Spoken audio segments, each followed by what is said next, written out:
ఖమ్మం జిల్లాలో రాష్ట్ర స్థాయి ఉత్తమ గాయకుడిగా ఎన్నికైన బొడ్డు నరేష్కి బీజేపీ నాయకులు ఘన సన్మానం చేశారు. ఈ కార్యక్రమానికి ముఖ్య అతిథిగా మదిరా అసెంబ్లీ కన్వీనర్ ఏలూరు నాగేశ్వరరావు హాజరయ్యారు.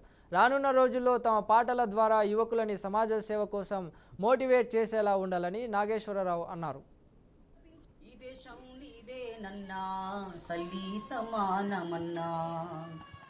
శాంతి గీతమాలపించే